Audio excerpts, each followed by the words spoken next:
Welcome! Yes, it's our second favourite day of the year after Christmas Day, because today it's Safer Internet Day 2021. Welcome to Safer Internet Day 2021.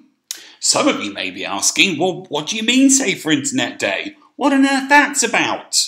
Well, this is an event that happens every year and has done for the last few years, in which we as teachers and as a community, as a society, as a world, look to promote how to stay safe online. It's a massive part of everybody's life, and it's a wonderful, wonderful thing to use. But there are things in this day and age that we need just to be aware of to help us stay safe online. With all the different things that are out there, we just want to give you, if you like, a navigation tool to find your way around the internet and stay safe and happy online. So let's have a little look at what this year's theme is all about.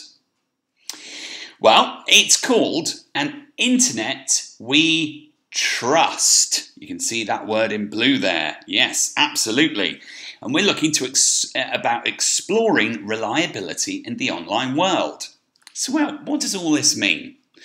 Well, it's about helping you develop your critical thinking skills to question the motives behind what you see when you're online. Now, I've put that word motives in red and bold because it might be a new word for some of you. So, what do we mean by motives? Very simply, in a way, it's another word for reasons. The reasons or the people might have for what they put online. Okay, so motives is just a word that means having thinking about the reasons behind why things are done. Okay, so it might be, my motive could be to tell Mr. Hamlin he's the best head ever because I want a day off. I'm joking. I wouldn't dream of doing that because Mr. Hamlin's the best head ever anyway. But so there you go. So we have to think about, why is somebody doing what they're doing? Is there a real reason behind why they're doing that? So we're going to think about the commercial influences, and another big word there, commercial, which is really a posh word for advertising, so that you can explore trust online and help you think more carefully about your personal responses when engaging with the wider digital world. And as we go through this, all of that will start to make sense. So, first of all, we're going to have a bit of a game time. All the answers to these questions have to start with the same letter. Now, you can play this 2 or 3 times by picking different letters at random. I've put some suggestions at the bottom. I've put a B, a G, and an S. So if you want to, each answer has to, so if you start with B, each answer has to begin with B. Or each answer has to begin with G, or each answer has to begin with S. So you've got to have the same letter at the start of every word. So have a pause here as a home learner and have a little go at answering these. Remember, every answer's got to start with the same letter. Pause here. Right, how did you do? What did you come up with? Yeah? Well, share your answers with your teacher on Teams if you want, if you've noted this down on paper anywhere. Okay, moving on. Now, we're going to watch a short video that helps us think about this whole issue of trusting everything that we see online, or can we? So let's watch this video and see what these children have to say.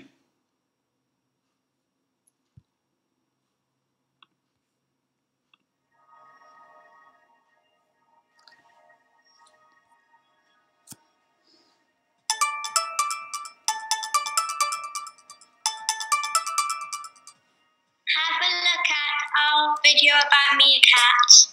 Some facts are true and some information is false. Can you decide which are true and which are false? How much do you know about meerkats? Here are 4 fascinating meerkat facts. A group of meerkats is known as a mob, gang, or clan. As desert animals, meerkats need lots of water. They drink around 6 litres a day. Meerkats can grow up to a staggering 160 centimetres in height. That's the same as a gorilla. Meerkats are immune to some snake venom, which means they could take on a cobra. Want to know more about meerkats? Check out this site. Which facts were true and why? The mob, clan and gang run because lots of animals do that, make mobs and clans and gangs. I thought it was true because when I watched the TV programme, I saw a bunch of meerkats and one meerkat in different episodes take on a cobra, and then there was just two halves of the cobra. Well, I think the fact about the meerkats in the water drinking 6 litres a day, I think that's false because meerkats are really small. How can they drink all that water? The false ones were that they can grow up to the size of a gorilla because meerkats are little small things. So the title at the start, it said fake going down on the bit, but not spelled correctly. How does it make you feel when you see false information? It makes me feel a little bit stupid and sad and a wee bit angry as well. Annoyed? Well, it makes me feel kind of confused. How do you know what to trust online? Well, I would always check where it came from and who made it, and ask a trusted adult, and just check if anyone, like any other trusted websites, say the same thing.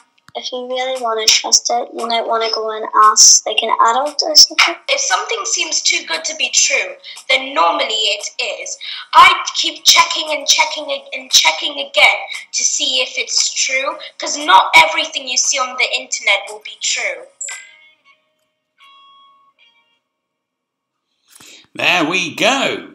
That was a very good point at the end of the video. Not everything you see online is true. And it was quite clever, wasn't it? Facts about young animals, whatever it was, the fake down the side. That was very clever.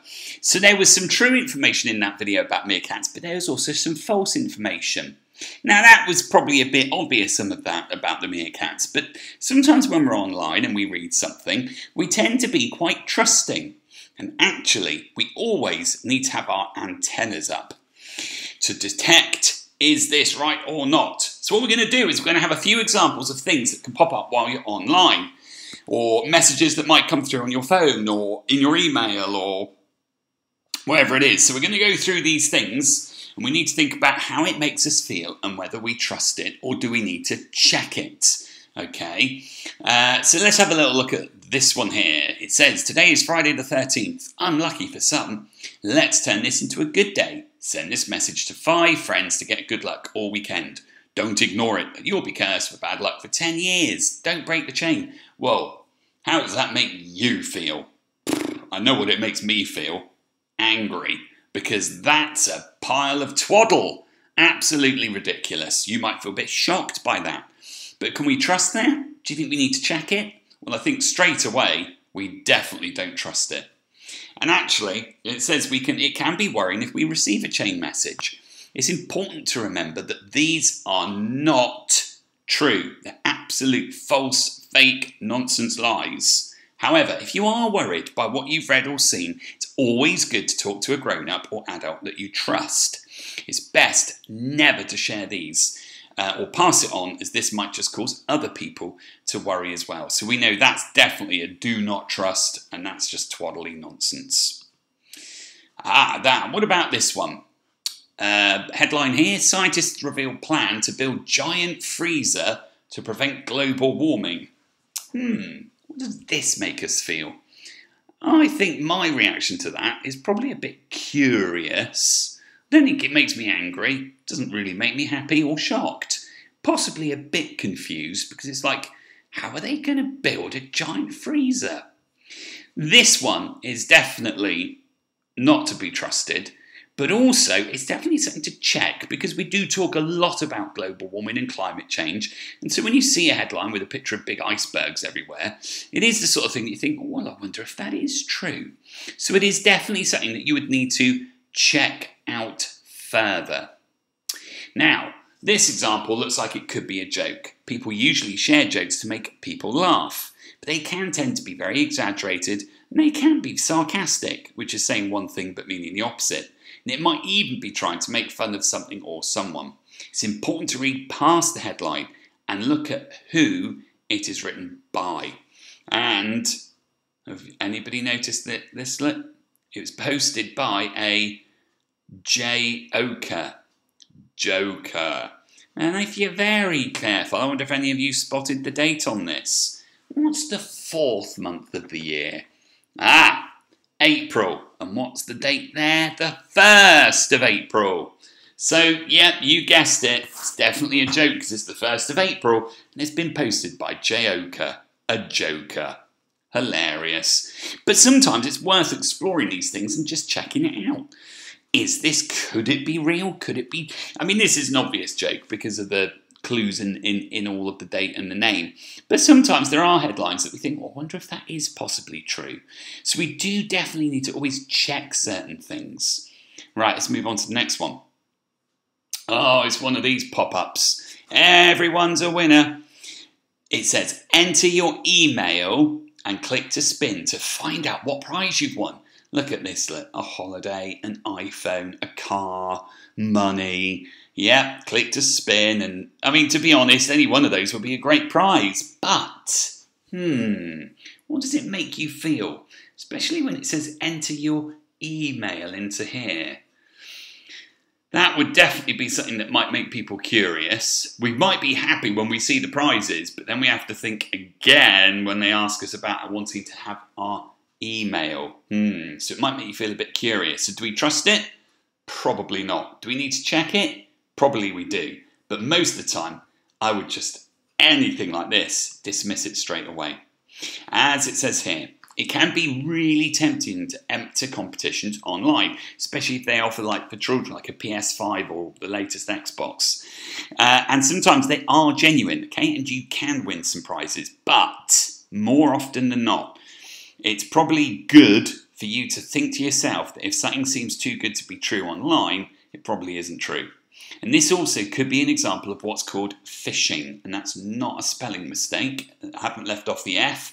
Phishing is a term, online term, for how companies get details about you, and it's probably trying to collect personal information such as usernames and emails to gain access to people's accounts. So you always, I know lots of you already know, you have to be so careful about sharing personal information online and always check with a grown-up before you enter a competition, because most of the time they're probably not true.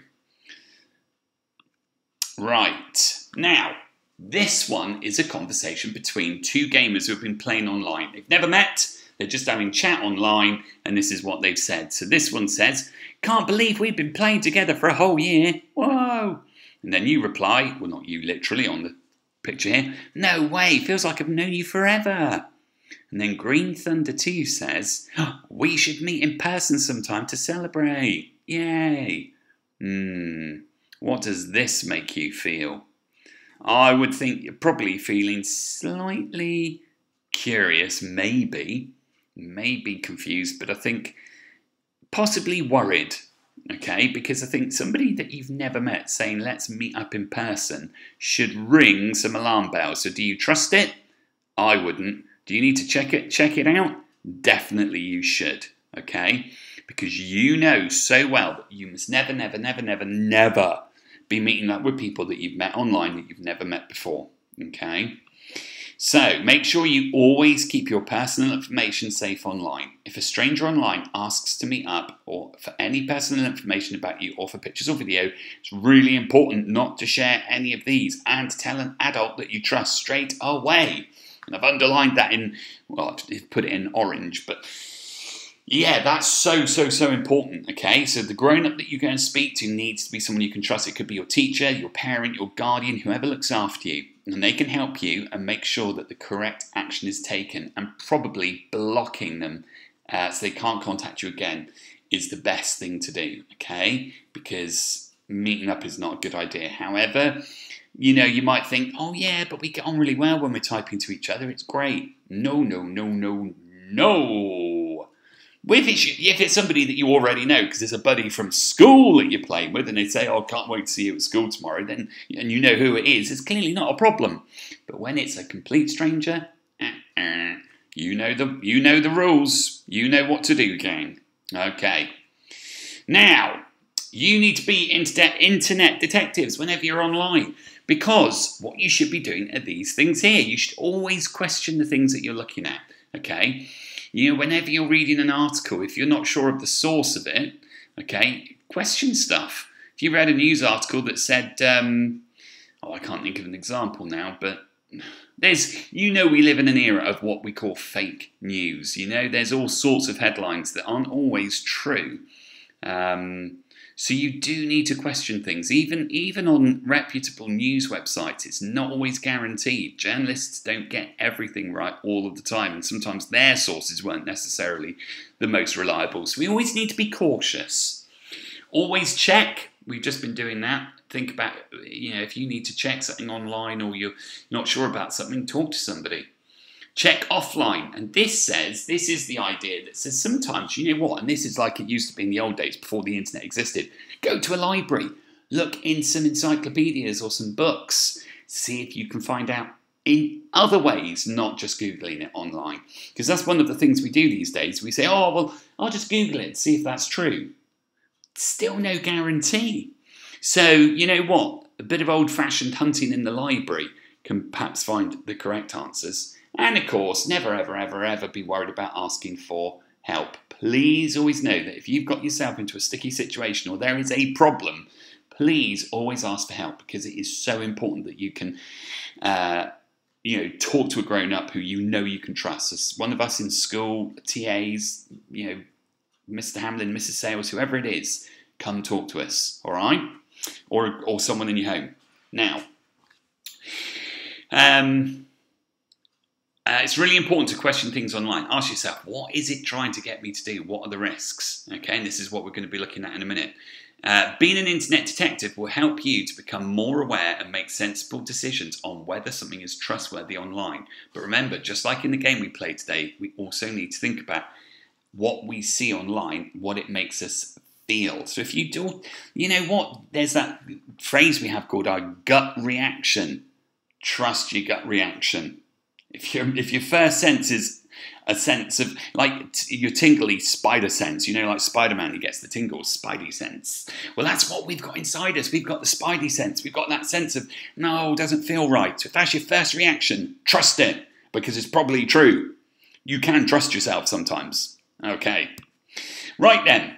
Now we're going to think about how people can profit from the things they do online, because of course it's a business, and in fact in lockdown online activity has increased tremendously, especially online shopping and promotion of products and that sort of thing, because the shops are closed and best place to buy is online. But we need to be certain of things, because people can profit, and they can do the following. They can make money paid to advertise or promote things, gifts, things that cost money, given away for free. Can that always be trusted?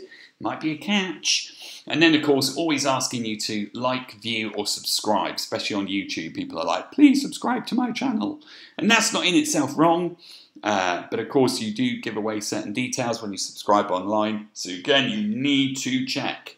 So over the next few slides, we're going to look at the different ways people try and get your attention online. And there's a little box we're going to click on to reveal the answers, and you'll understand what each of these things means. So let's have a little look at this. Are these people's motives good?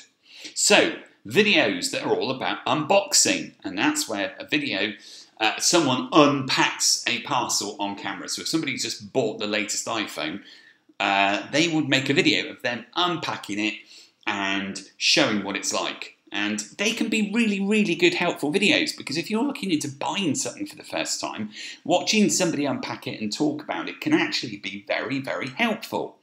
But sometimes you have to ask the question, will the creator profit? So the person whose product is being unboxed, will they be making money from it somehow? And the answer is they probably might. And there's nothing wrong with that. But as we explain here, some video creators may film an unboxing using products or parcels they've purchased themselves. This is not an advert, and they don't generally profit directly from it.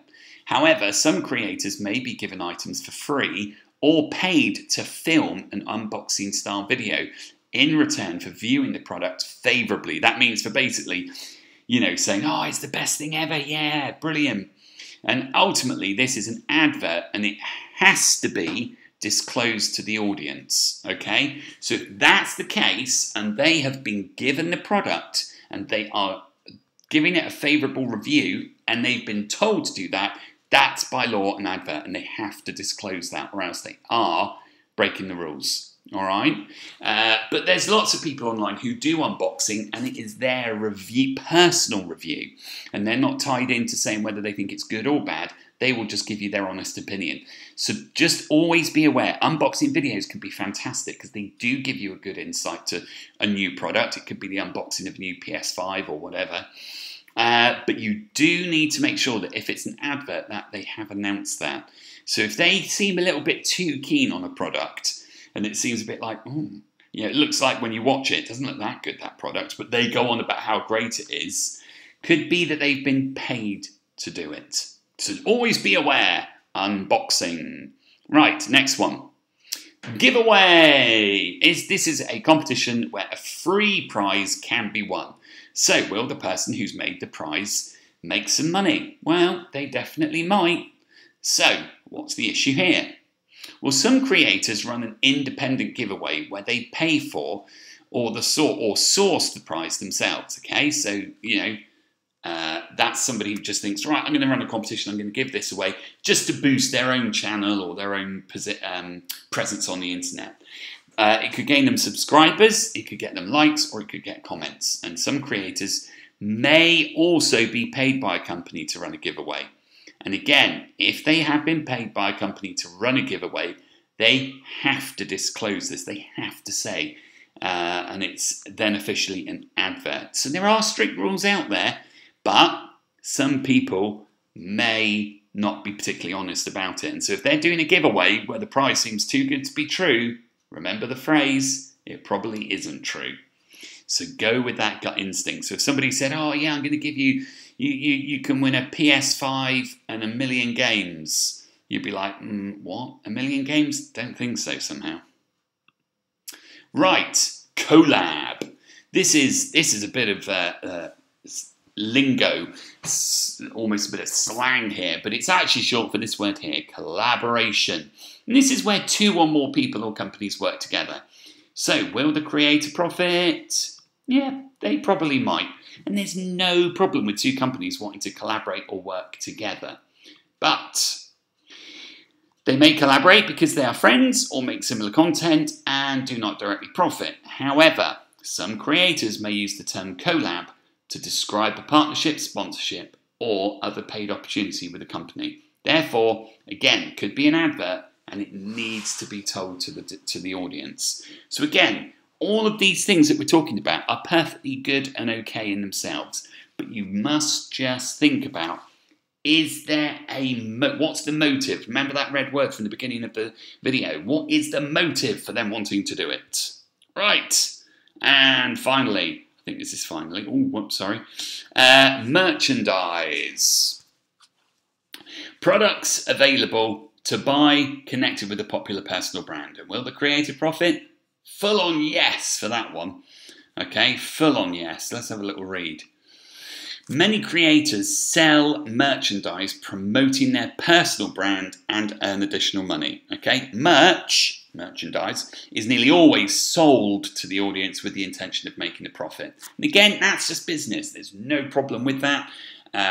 But again, it's one of those things where if they're selling it too cheaply, is that an issue? Is that a bit of is that a slightly suspicious thing? Or if they're charging way too much, check the price elsewhere online. There's plenty of price comparison websites that can tell you if it's good. So if they're sort of trying to sell you a PS5 for £50, you've got to question, is that reliable? Or if they're trying to sell it for £1,000, then you're probably thinking, hold on, that's too much money. You can't trust that. So you do need to just always be aware of the real cost of a product. So if something seems too cheap to be real, double check everything. And if it's overpriced, again, don't trust it. So it's always about making wise decisions. Oh, finally, this is the last one, sorry, affiliate link. So, will the creator profit? This is a bit of a funny one, this affiliate link. It's quite a grown-up thing. This is literally just where there is a link to another website. So you can directly go from one website into another website where the creator earns money every time someone clicks on it. Okay, so they will profit. So again, you've got to ask yourself, if this website is promoting a link to another one and they're making money off it, then again, nothing wrong in that at all, but what's the motive? Is it still going to be any good? Is that link going to take you to a product that's any good? And it is a form of advertising, and it has to always be disclosed as a form of advertising, okay? So it says an affiliate link means the creator will be rewarded normally through payment for every click on the link. So again, they sometimes call that sort of thing clickbait. They make you click on it because it's like, oh, that looks really exciting. And there's, again, nothing wrong in principle with what they're doing, but think about the motive. Are they just out to make money, and do they really care about whether it's any good?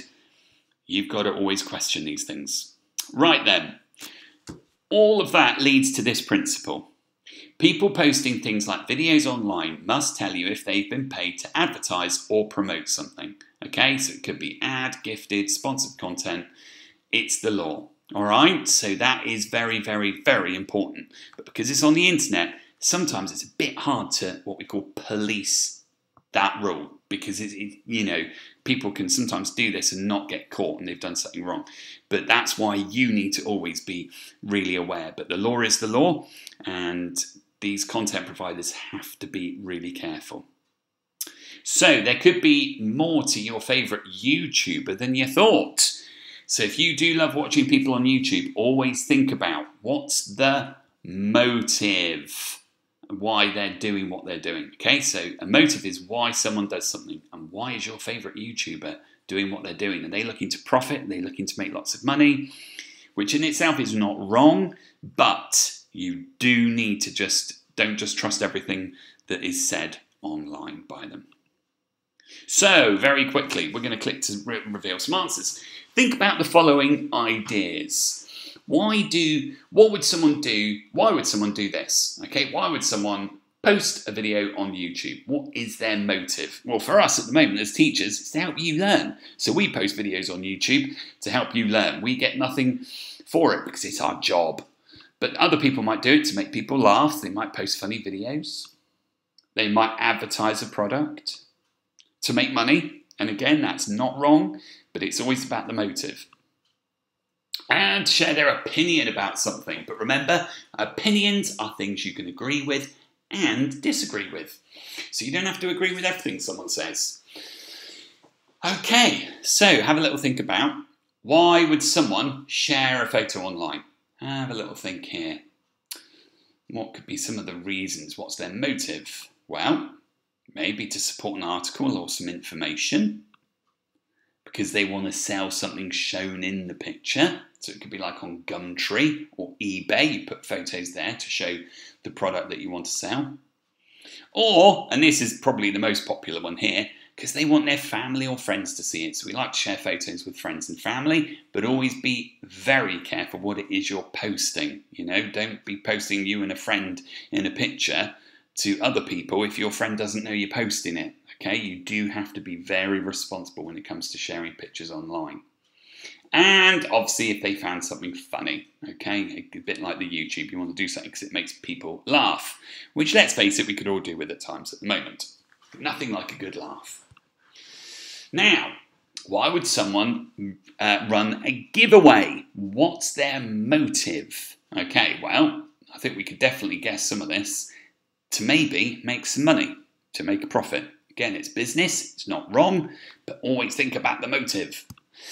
To reward followers, sometimes you might have a giveaway because you've been a great follower. It could be something like that. I mean, supermarkets run reward schemes, and you can, Boots have a points card, and that's good. It rewards you for being a good customer, and in online speak, being a good follower.